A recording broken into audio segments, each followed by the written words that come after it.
Olá, o tema do podcast Conversando Direito de hoje é o caráter indispensável do acesso à internet e telefonia em tempos de distanciamento social. Em 18 de março de 2020, o governo federal enviou para o Congresso Nacional o pedido de reconhecimento da calamidade pública em virtude da pandemia do novo coronavírus e não precisará mais cumprir a meta fiscal prevista para este ano. Além disso, diante da necessidade de expansão de despesas para combater os efeitos da pandemia na vida das pessoas e na economia, a União ficará dispensada de cumprir requisitos da Lei de Responsabilidade Fiscal. Sabe-se, porém, que a principal estratégia para conter o vírus da Covid-19 é o distanciamento social e a redução da circulação das pessoas. Essa situação gerou a interrupção de boa parte das atividades econômicas a partir da edição de decretos estaduais e municipais. São circunstâncias que acabam gerando grande impacto na renda das famílias, especialmente entre os consumidores mais pobres e vulneráveis. Observamos, porém, que o comando legal que impede o Estado de gastar mais do que arrecada está sendo mitigado e, assim, está autorizada a utilização extraordinária de recursos públicos quase que sem limites de endividamento. Já as pessoas comuns, por sua vez, contam com pouquíssimos recursos e com crédito limitado para atender necessidades básicas e sua subsistência. Por tudo isso, percebe-se a urgência na adoção de medidas igualmente extraordinárias para garantir condições mínimas de manutenção da vida e da dignidade de toda a população. Neste sentido, as ações devem ir além dos necessários investimentos nas estruturas de saúde ou na concessão de auxílios emergenciais, enquanto não ultrapassamos o momento mais crítico da pandemia no nosso país.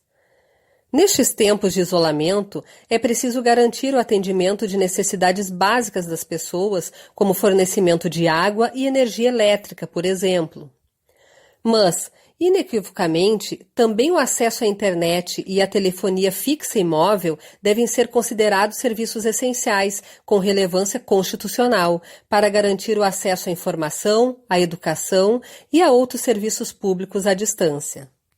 Aliás, tanto a telefonia quanto a distribuição de redes celulares, fibra ótica e de banda larga no Brasil, ainda que explorada pela iniciativa privada, são concessões públicas.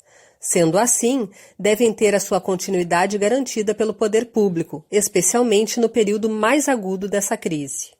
No entanto, em recente decisão proferida no âmbito do Tribunal de Justiça do Estado do Rio Grande do Sul, por ora, mantiveram o entendimento de que cabe ao consumidor interpor individualmente pedidos de suspensão de cobranças de faturas de telefonia em razão da pandemia. Ao suspender uma liminar que impedia as operadoras de cortarem os serviços durante a pandemia, o relator do processo expressamente assentou que essas questões poderiam, no entanto, ser analisadas caso a caso.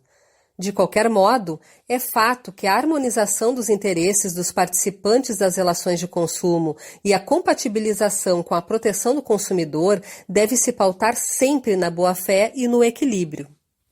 O que vemos é que, inegavelmente, a pandemia atinge as famílias e as concessionárias de forma diferenciada e desproporcional, afetando assim o equilíbrio da relação entre estes, consumidores, e as prestadoras de serviços públicos.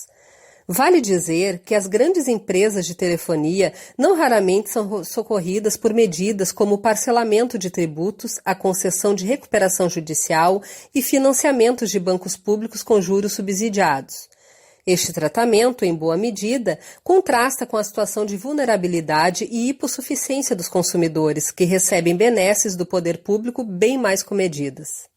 Sendo assim, é legítimo que aqueles que forem mais afetados pelos decretos de calamidade pública recorram ao Poder Judiciário visando a continuidade de fornecimento dos serviços essenciais, inclusive de telefonia e de acesso à internet. Por outro lado, cabe ao poder público incentivar fornecedores a criarem mecanismos alternativos de solução dessas circunstâncias, conforme preconiza o artigo 4º, inciso 5º do Código de Defesa do Consumidor. Seja como for, não há como afastar o caráter indispensável do acesso à internet para a comunicação humana, especialmente em tempos de distanciamento social, tanto na perspectiva individual quanto coletiva, inclusive para o exercício de inúmeros direitos fundamentais e de acesso à informação.